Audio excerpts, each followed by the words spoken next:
पेशे खिदमत है कहानी ठगों की बस्ती। बहुत साल गुजरे। यहाँ से बहुत दूर एक बूढ़ा सौदागर और इसका बेटा अर्जुन रहते थे। एक दिन बूढ़े सौदागर ने कहा, बेटा, ये बहुत अच्छी नस्ल के दो घोड़े हैं। मैंने इन्हें बड़ी जतन से पाला है। किसी ऐसे मुल्क में जहाँ घोड़ों की कमी हो, एक एक घोड़ा 100 अशरफी में बिक जाएगा। यहाँ से बहुत दूर दक्खन में एक ऐसा मुल्क है जहाँ जाके तुम ये घोड़े बेच सकते हो। मैं तो अब बूढ़ा हो गया हूँ और सफर भी नहीं कर सकता, लेकिन अगर तुम हिम्मत करो और दूर दराज अनजान देशों में जाओ तो मुमकिन है कि दक्खन का राजा इन्हें और भी ज्यादा कीमत पर खरीद ले। अर्जुन इस ख्याल से खुशी से फूले न समाया कि नई नई जगह देखने को मिलेंगी, खूब सैर होगी। मगर इसके बाप ने ताकीद की, ये याद रखो कि पश्चिम की तरफ मत जाना। अगर तुम गए तो ऐसे मुल्क में पहुंच जाओगे जहां दगाबाज और फरेबी लोगों की बस्ती है। यहाँ जो भी बाहर का आदमी चला जाता है उनके हाथों बगैर परेशानी उठाए नहीं वापस आता।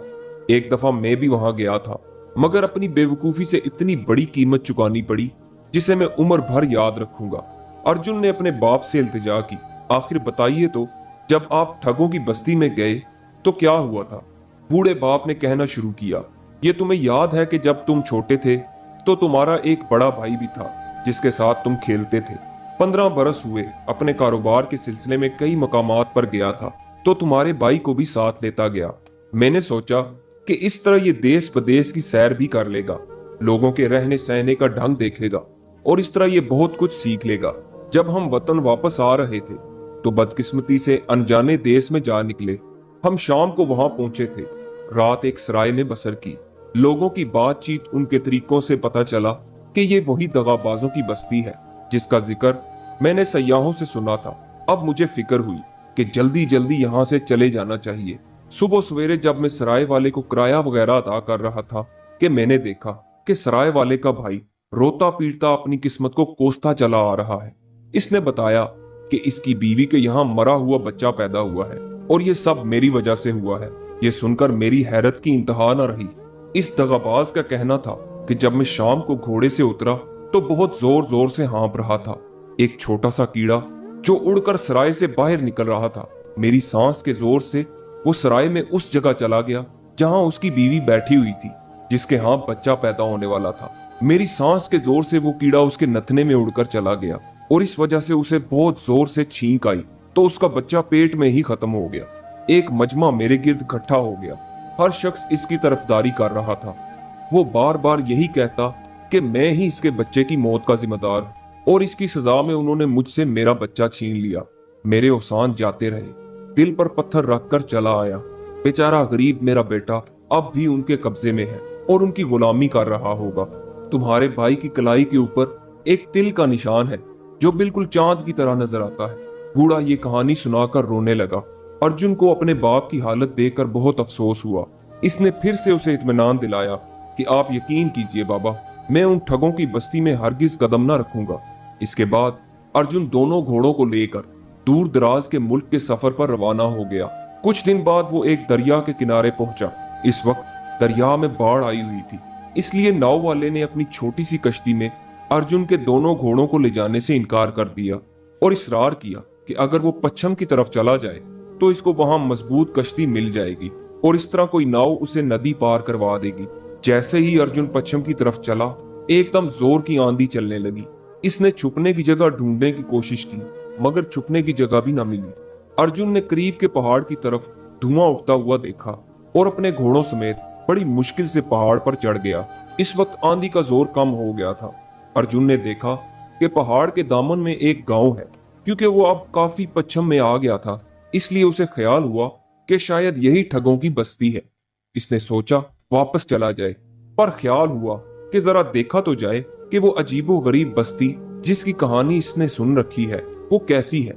वो पहाड़ के किनारे झुककर नीचे देख रहा था कि एक पत्थर खिसका और अर्जुन लुढ़कता हुआ इसी गांव में आन गिरा। इसके घोड़े भी सर पर दौड़ते हुए इसके पास पहुंच गए। सामने से एक बूढ़ा शख्स आ रहा था। इसने जो अर्जुन को गिरते हुए देखा तो इसके करीब आ गया।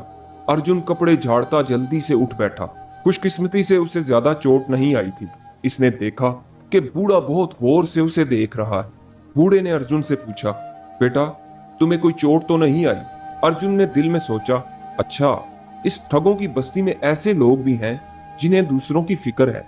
वो ये सोच ही रहा था कि बूढ़े का शुक्रिया अदा करे कि बूढ़े ने रोना पीटना शुरू कर दिया। एक मेंढक अर्जुन के नीचे दबकर मर गया था। वो बूढ़ा आदमी रो रो कर मरे हुए मेंढक को देख रहा था और कह रहा था, हाय मेरे प्यारे छोटे से बच्चे, मैं तेरी मौत का बदला जरूर लूंगा। इस बूढ़े के रोने पीटने की आवाज सुनकर बहुत से लोग आ गए और किसी अनजानी जुबान में बूढ़े से बातें करने लगे।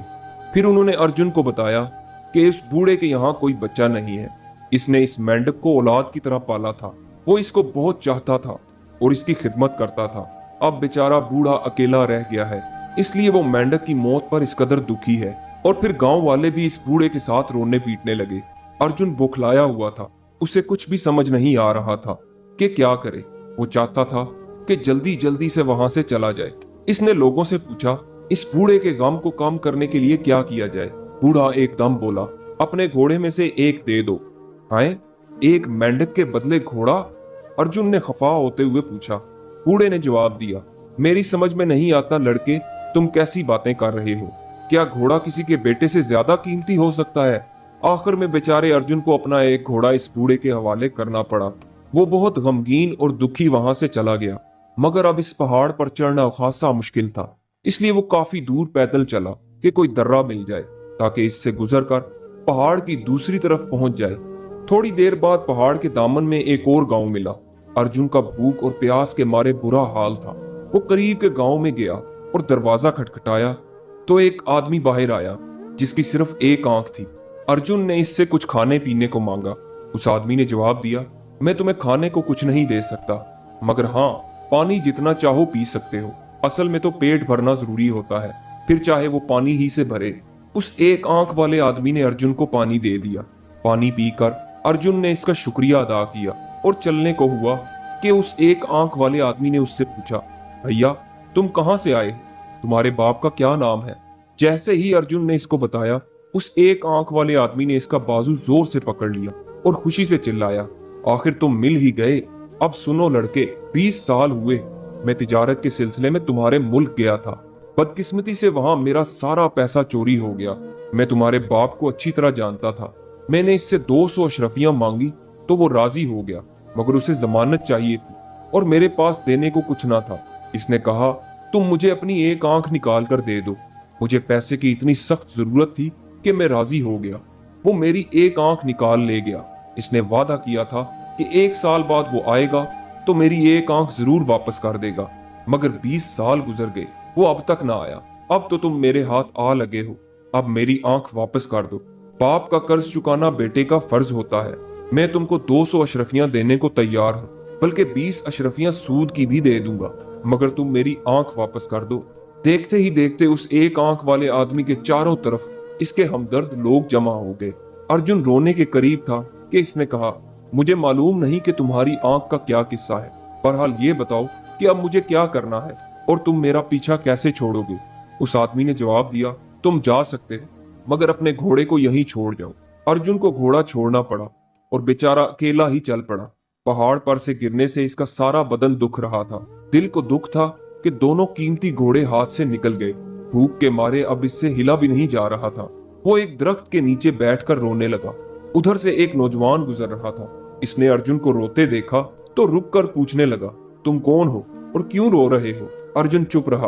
अब वो इस देश के किसी आदमी से बात करने से डरता था, मगर अजनबी इसरार करता रहा। देखने में वो हमदर्द सा लग रहा था।